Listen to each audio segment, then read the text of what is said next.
close losses last season.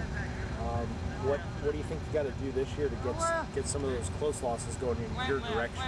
Well, I think anytime you lose that many, I think we lost 4 games in the last 2 minutes or less. I think we just got to finish plays and finish games. I don't think it necessarily comes down to the last minute like it did for us so many times last year, but there's things earlier in the game that maybe we didn't hustle all the way to the ball or didn't finish plays, and that ended up costing us late. So there's it's kind of a cumulative effect. And we just need to learn to go from the snap to the whistle every play the entire game. You're still trying to build a winning attitude. 3 wins has actually eclipsed the entire previous 6 years, but this group is starting to learn how to win. Yeah, I think we learned that last year. It's just disappointing we had so many, close games in camp on the short end. I think that took something out of our kids too, to have those 3 games in a row where we lost in the last minute by a touchdown or less. Kind of took some wind out of us, but I think we understand what it takes to win. The work ethic's been good this summer. It's been good so far in practice. So I think the key to winning is to play hard and to work hard, and I think our kids have figured that out. The offensive line was a huge strength for you last season. You lose some great players there. What do you do to regroup? Well, young guys got to step in and fill those gaps left by those seniors, and I think they'll do that over time. I mean, that'll be a concern for us early on, is understanding the blocking schemes and who we need to block on what plays.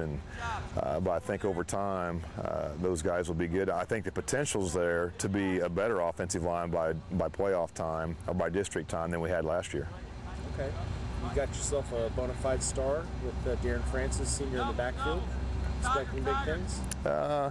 We're hoping for big things. If the offensive line comes around, he'll be the first to tell you he needs some blocking up front to get started. But the thing about Darren, he's an effort kid. He never wears down. He plays both sides, and we expect him to do good things, and I think he will. But he's going to need some help up front.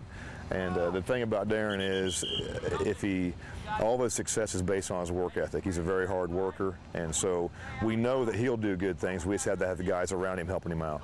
Double wing? Is that what? Double wing. Any possibility that people will see more in the air game this year? Well, we'll probably be in our shotgun formation a little more. As far as whether or not we pass a lot more is dependent on how well Corey picks things up and how well our receivers are able to catch the ball.